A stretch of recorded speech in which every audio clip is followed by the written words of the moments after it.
Dulles Church family, welcome again to another week with us here online.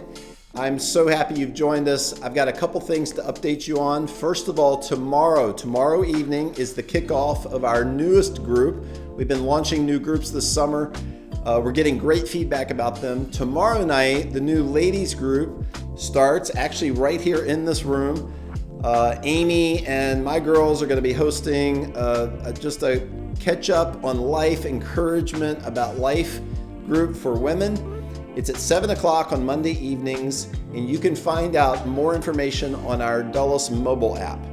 Also, on Sunday morning, August 29th, you've been hearing us talk about this, we are walking. Our church gathering that Sunday morning is going to be a 5K walk to raise awareness in the larger community here for Hope to Walk, an organization here in Virginia that provides affordable prosthetics to amputees in the third world. We are going to invite friends and neighbors and the community to come walk with us that morning. And listen, if you can't make it the full 5K, it's totally okay. If your kids want to bring bikes and ride bikes, this is really a casual way to hang out and walk together on a Sunday morning and think about and talk about and learn about the amazing organization that our very own Kristen Staples is a part of and is a leader in, called Hope to Walk. It's also a way for us to just tell our neighbors and community that we're for Dulles and we're for others. When churches are known for being against things and protesting groups and different people, Jesus created the church to be for. So we're for our world and we're for our neighbors and we're for those who are hurting and need some help. That's what Sunday morning, August 29th is about. So go ahead and put it in your calendar. Block out that morning. We'll be outside the entire morning and plan to bring a friend.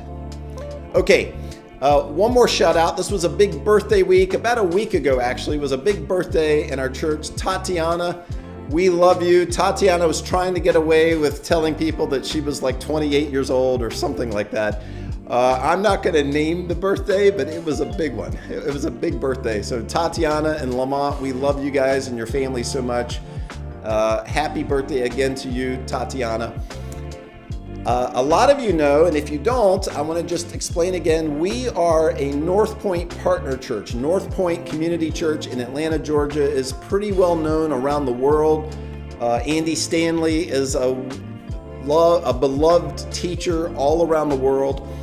I believe he's one of the best communicators on the planet today, and we have the privilege of partnering with them, utilizing their tools and resources. And believe it or not, in our smaller context here, North Point is actually considering using an idea of our church here at Dulles. I'll explain that more to you later, but this is a true partnership. There are about 90 to 100 partner churches around the country, around North America, and we are in a series where we're doubling up every other week. We're hearing from Andy. Next week, I'm going to be in part 3 of our series that I'm teaching called Valuable. Today, Andy's going to do part 3 of the series called Faithful. And I'm telling you, there's a point in this message where Andy gets a little emotional in telling a personal story related to the life of Jesus. And I was fighting back a little bit of emotion. I think this message is going to excite you. I think it's going to be challenging in such a good way.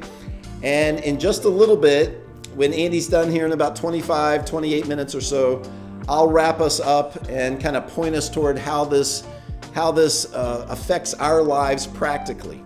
All right, so everybody just dive in here to Andy's heart and message. This has everything to do with living out real faith in this world. And I'll close us out here in just a little bit. Enjoy. One of the things that consistently kind of was sort of off-putting or unbalancing to Jesus' first century followers, especially his disciples in particular, was his oversized assumption about their capability and their abilities.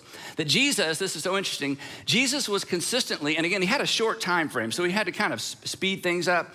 And so because of his short time frame, he was consistently pushing the 12 apostles in particular into situations that they weren't ready for, that they weren't prepared for, and they were really in over their head. And as you read, it's a little bit funny at times. They find themselves kind of flailing around, trying to figure stuff out, and in some cases just flat out just failing. Like Jesus says, go do this, or he puts them in a situation and they just are like, we can't do this, and they fail. And this happens over and over and over. And to some extent, maybe they should have seen this coming. I doubt we would have either, because at the very beginning, when Jesus began to choose who would become his famous, 12 apostles, and you're familiar with this story, perhaps, when he first called Peter, Andrew, James, and John. Do you remember this? He calls Peter, Andrew, James, and John, and he says, gentlemen, I want you to come follow me, Jesus said, and I'm gonna send you out to fish for people. Which is strange, right? Or maybe you heard it growing up, and I'm gonna make you fishers of men. Now that's odd, but what's particularly odd about this was they had just spent all night fishing for fish and had caught what? Nothing, right? They are fishermen who couldn't even catch fish, and Jesus says, don't worry about it. Follow me and you're gonna catch people, right? And it's like, we're having a hard time catching fish. He's like, don't worry about it. We're gonna figure this out. Then later, even though they were men of the sea, they grew up around the sea, there's a couple of occasions where Jesus puts them in a boat without him, one in particular, and pushes them out into the sea and asks them to basically row across a few miles of the Sea of Galilee. He's gonna meet them on the other side. And even these men who grew up around the sea, they were not even able to row their boat to where Jesus asked them to row their boat. And then at the very end, this was so intimidating, he gets them together and he smiles and he's doing this big vision cast, and he says, very truly I tell you, or King James is, verily, verily I tell you, very truly I tell you, you guys are going to do the works that I have been doing. You've been watching me do all this amazing stuff. You guys are gonna do the very kinds of things I've been doing, and you're gonna do greater things than these. And they're thinking, no, we're not. We couldn't even row our boat for 6 miles across the southern end of the Sea of Galilee. We're not gonna do greater things than you. But Jesus was constantly pushing them. And part of it, again, he had a very short time frame to set them up for what he ultimately wanted them to do. So he would create these artificial points of tension and these artificial environments to try to teach them a very, very important lesson. And it wasn't just a lesson for them. It was a lesson for me. I'll tell you a little bit about my lesson in a minute. And it was a lesson for anyone who claims to be or wants to be a follower of Jesus. Now, the best example of this is one that we're all so familiar with, because all the gospel writers tell this story with a little bit different kind of detail, a little bit different emphasis. But one afternoon, if you grew up around church or in church, you've heard this story. Jesus was teaching all day. Now, the bad part about Jesus teaching all day is, unfortunately, the gospel writers don't tell us what he was teaching. And when you read the teachings of Jesus, they're kind of short, but imagine sitting like in an all-day seminar with Jesus, with 15-minute little breaks for coffee and bathroom breaks and get back together. All day he's teaching, and it's like, if only somebody had recorded an all-day teaching session with Jesus, how amazing that would be. But anyway, they're out there all day. There's thousands of people, and they've gathered on this hillside, and the sun starts to, looks like it's gonna start setting, and of course there's no restaurants, and there's no there's no facilities, and so the apostles that come to Jesus, and of course the apostles are worn out. They've been sitting out there in the sun too, and they're hungry, but they don't want to say, hey Jesus, can we take a break? We're hungry. So they kind of blame it on the crowd. They say, Jesus, we need to have a dinner break. Okay, these people, they've been out here all day. They're hungry. Send the crowds away so they can go, because they wanted to go too, honestly. Send the crowds away so they can go to the villages and buy themselves some food. And Jesus stares at the crowd, turns and smiles at the disciples or his apostles, and he says, they do not need to go away. You give them something to eat. To which I'm sure they thought, there he goes again. And we'll come back to that in just a minute. If you've been tracking along with us, either online or in person, we're in part 3 of a series entitled Faithful, Fueling Your Faith in a World on Empty. We've discovered, and this is so important, and even if you're not a Christian or not a Jesus follower, or maybe you used to be and you gave up because of something crazy that a Christian said to you or a bad church experience, this is so important that when you read the Gospels, Jesus' agenda for his first century followers and his 21st century followers is that we would not simply be people who believe things, but we would be people with a very active, all in, gritty, daily, relational, in the thick of things, faith. That basically our faith would not simply be cerebral. It wouldn't be just we believe things about God or believe things about Jesus, but we would have an active, very activated faith, which explains why Jesus' initial invitation and why his invitation to me and his invitation to you was 2 words, follow me. As in, I want you to move, and I want you to live, and I want you to respond, and I want you to react in a different direction. And Jesus never altered this invitation. Now, eventually the church did. Eventually the church pulled back from follow me to simply believe in me. And yes, Jesus invited people to believe in him, but he never intended and he never invited them to stop there. Believe in me was basically the threshold to follow me. In fact, he invited people to follow him, and I love this, and especially if you're considering Christianity, Jesus invited people to follow him before he invited them to believe in him.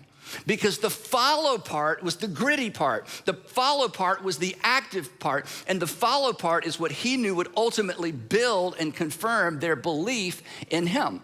But just believe is easy. It's much easier than follow, right? It's safer, it's less demanding. It doesn't require any change at all. You just make a decision in your head. But Jesus didn't invite people to simply believe true things. He invited people to live a life that reflected this ultimate and awesome and big and bold confidence in God, our heavenly Father. He invited us to live a life that reflects our confidence and our trust in God as Father, because as we've said throughout the series, trust is the currency of a relationship. And so Jesus invited his first century followers, and he invites you and he invites me to follow him, to live a life that reflects confidence in or faith in God. As it turns out, as you read the Old and New Testament, that God is most honored by living, not just in our heads or in our hearts, by living active here and now faith. And when our active daily faith, I'm choosing to forgive, I'm choosing to follow up, I'm choosing to step in, I'm choosing to be compassionate, I'm choosing to be generous, I'm choosing to respond like Jesus. When our active faith intersects with God's faithfulness on the back end, our faith grows. When you tell your story, here are some of the things that we hear, right? I was so nervous, right? I was in over my head. They gave me this lesson, and I sat down with these kids, and I thought, I don't even know the Bible all that well myself. I felt inadequate and unqualified. But this is part of the story. But I knew. I didn't know what was going to happen. I didn't know how it was going to turn out. I knew I didn't have enough time. I knew I didn't have the resources. There was no guarantee, but I don't know, I just knew this was what God was nudging me to do. And I wanted to back out, and I wondered why did I sign up for this? And I thought everybody here is smarter than me, and everybody here knows the answers. What if I say it wrong? But when people tell their story, when you tell your story, when I tell my story, what do we say? We say, but I went ahead anyway. And the reason it's part of our story isn't because we're great. The reason it's part of our story is because on the other side of that decision, we experienced God's faithfulness and God's provision. And again, the emotional part is that God used you and God used me in someone else's life. Pushing through our inadequacy in order to say yes to God for the benefit of other people, it just grows our faith. It grows enduring, strong, gonna get through the next one as well, faith. When we push through our inadequacy, I don't have time, I'm scared, I don't have the resources, I'm too old, I'm too young, I'm not educated enough, whatever it is, but I feel like God's nudging me. When we push through our inadequacy, on the other side of that, that's when we experience God's faithfulness and our faith gets bigger. In fact, some of you, as I'm saying this, you're thinking, oh my goodness, did somebody send them an email because you've been wrestling with this. You've been feeling a nudge to start something or do something, maybe in the community, maybe in the city, maybe in a different city, maybe a different part of the world, maybe in your local church, but you've been kind of feeling that nudge and you believe it might be from God, but it's gonna require something of you and you're resisting. Did you know we all resist? That's not a lack of faith. You know what it is? It's a test of your faith. It's a test of my faith. God, I don't know how it's gonna work out. I don't know that I'm adequate, but if this is of you, I'm gonna do what I know how to do. I'm gonna trust you to do what only you can do. Because that nudge won't cease it won't desist. And again, you have no idea. Here's the other big thing about this, right? You have no idea what hangs in the balance of your decision if you say yes or no. You have no idea what hangs in the balance in terms of what's going to happen. But here is something I know for sure hangs in the balance: the quality and the strength of your faith. The quality and the strength of your faith. Because saying yes to God to step in to serve other people, it's one of the 5 things God always uses to grow our faith. If you don't believe me, just ask the disciples. So let me get back to the story. Lord, they're hungry. We're hungry, but don't tell them that. Lord, send the crowds away so they can go to the villages and buy themselves some food. Jesus looks at them and says, they do not need to go away. You give them something to eat. Now, a little more context for this story because I think it's interesting. Right before this incident, here's what had happened.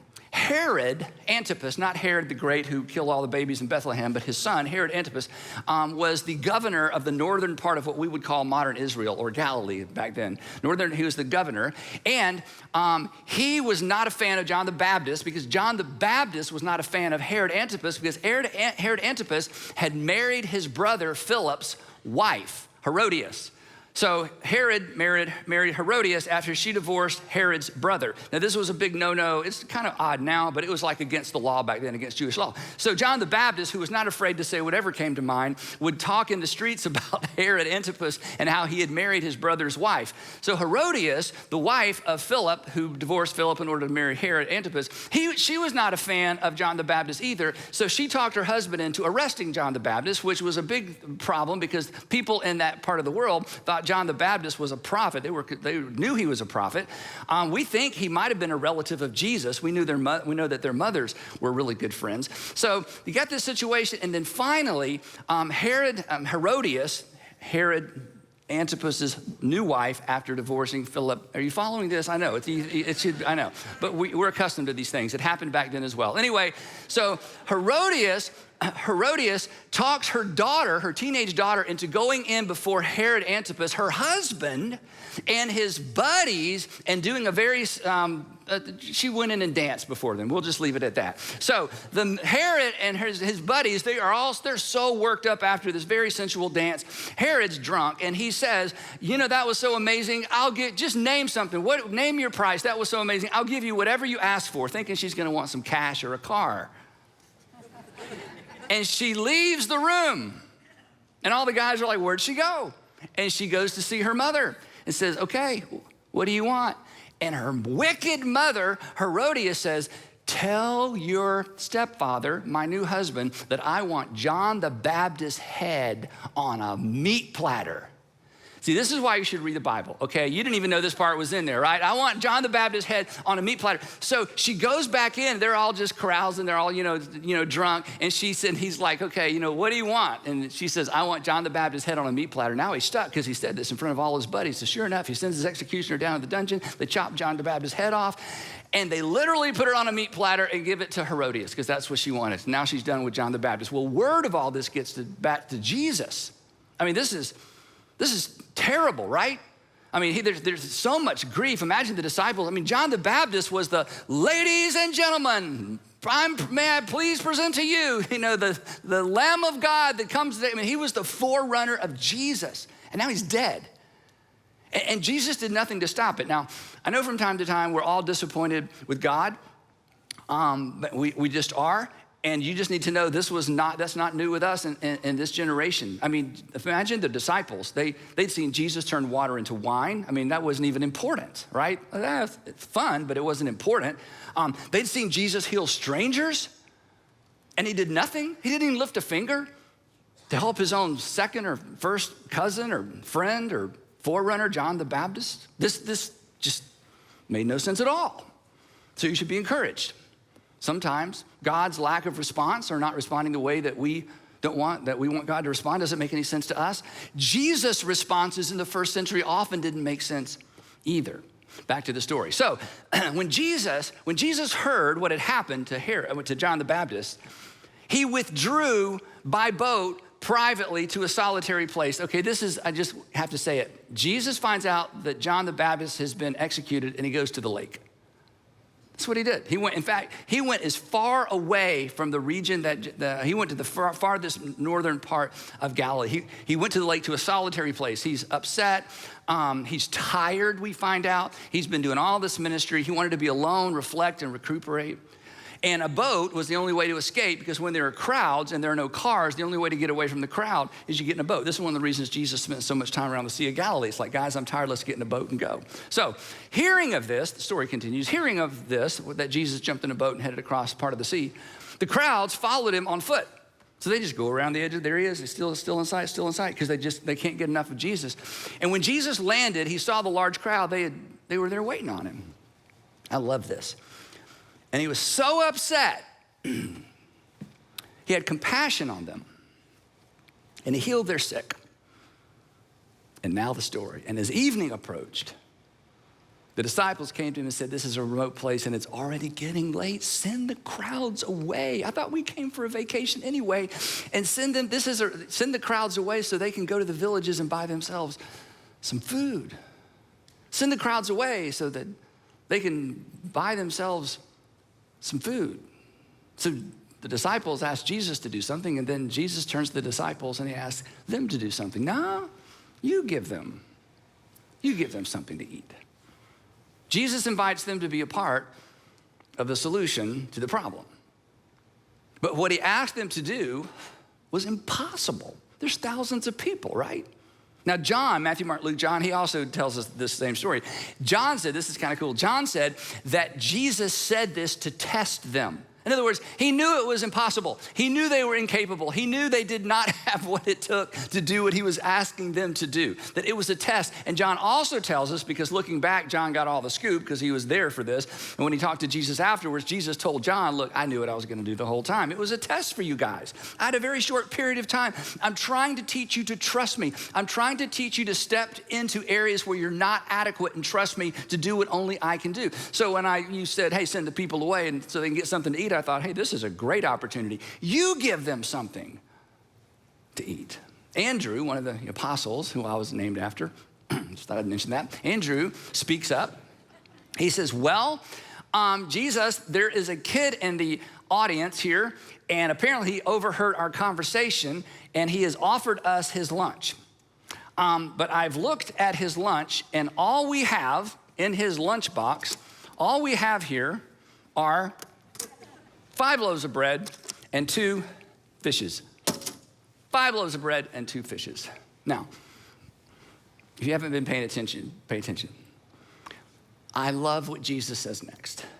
5 loaves of bread, 2 fishes for thousands of people. I love what Jesus says next. This is how big problems are solved.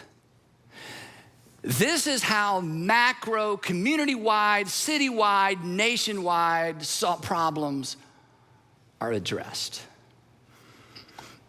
And this is an invitation to all of us. And Jesus smiles and he says, bring them here to me. I know it's one kid with one lunch. Bring them here to me. And there I stand. And there you stand with our loaves and our fish. Some of you have more loaves than fish. Some of you have more fish than loaves. No, we don't all have the same resources. We don't all have the same capability, but we all got a little something. And every single Jesus follower is invited. Bring them here to me. You want me to do something? I want you to participate. You want me to do something big? You want me to do something big for the next generation? You want me to do something big in the community? You want me to do something big in the nation? You want me to, been praying for change? I want you to participate. So you bring me what you got. Remember, sometimes I ask you what breaks your heart. I say, what breaks your heart? We all kind of know what breaks our heart. What breaks your heart? Jesus says, bring me what you got. Well, God, no, what breaks my heart is such a big issue. Just bring me what you got. Is it the faith of the next generation? Bring me what you got. Is it your neighbor or your neighborhood? Bring me what you got. Is it university students? Bring me what you got. Is it the people at work? Bring me what you got. So there they stand. There are thousands of people. kind of milling around. Sun's starting to go down. There they stand staring at each other. And Andrew just, all right, Jesus, there it is. This should be interesting. But every day with Jesus, if you're one of these guys, it's interesting, right?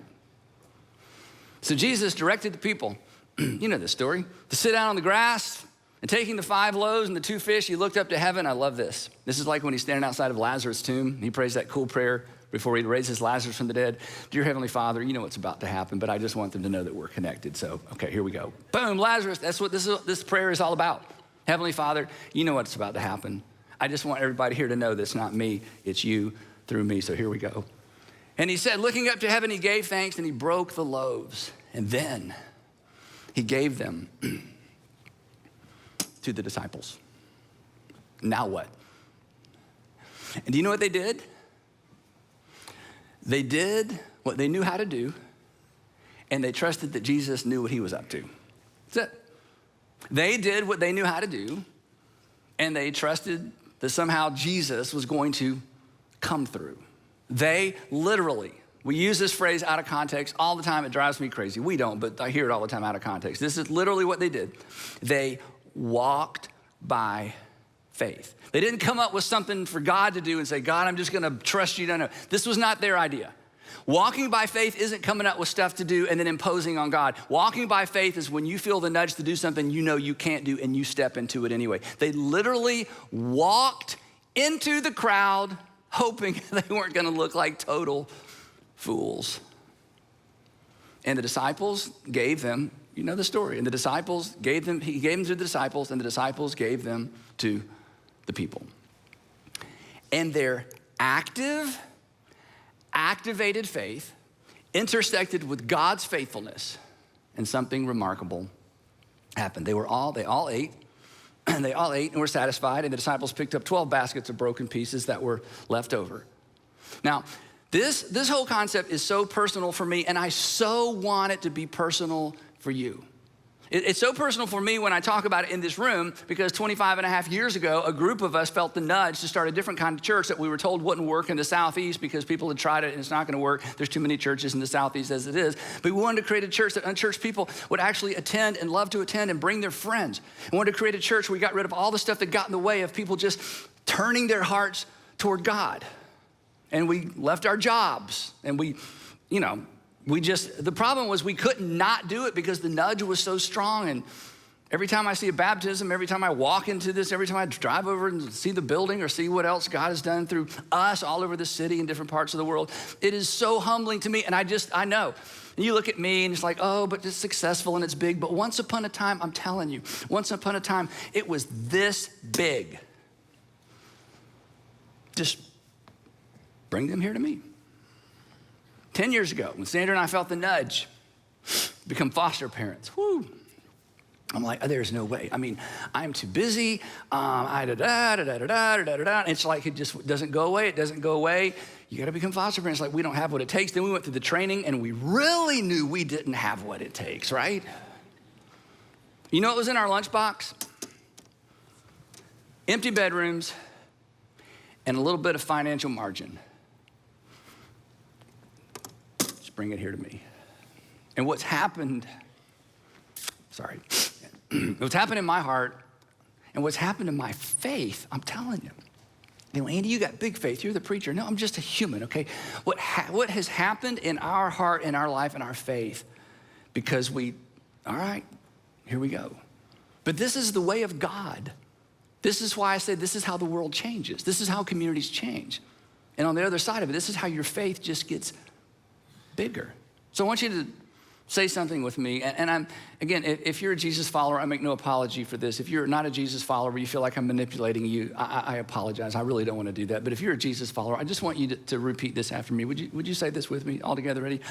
I'll do what I can do. Come on, be bold. I'll do what and second part, and trust God to do what only he can do. Let's all just say that together. Ready? I'll do what I can do and trust God to do what only.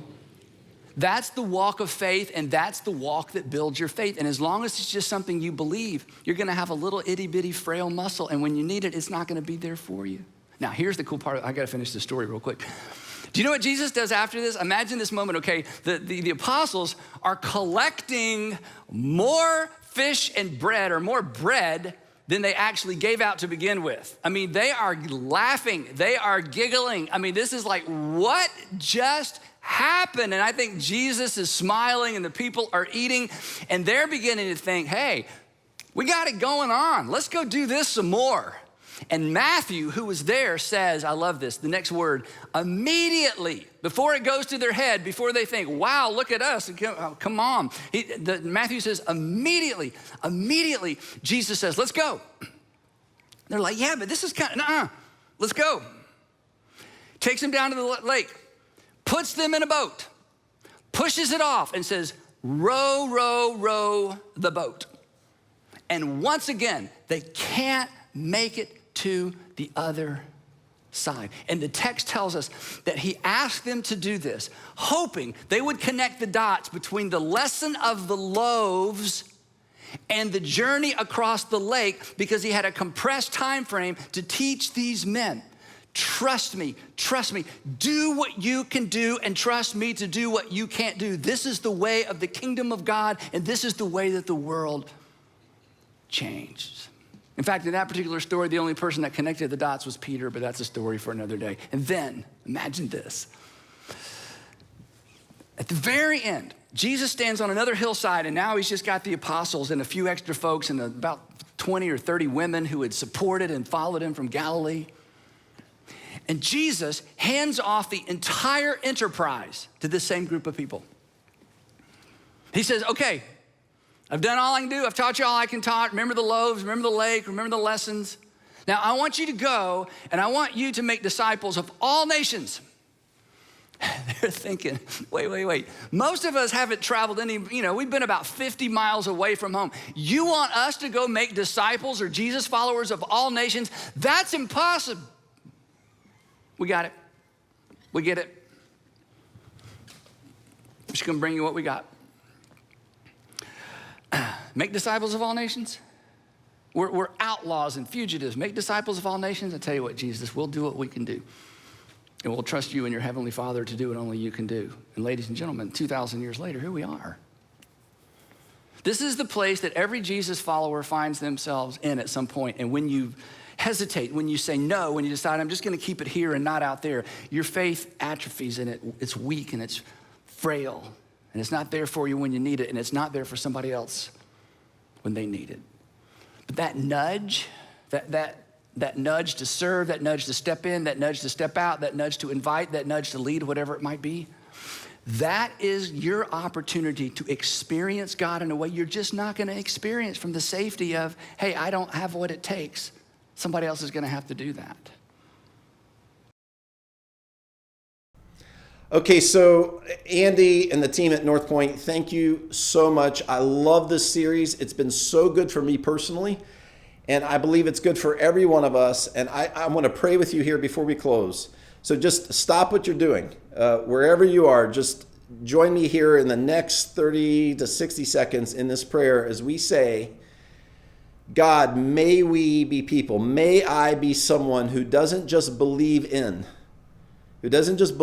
you, but actually chooses to follow you and begin to live out what you've called me to.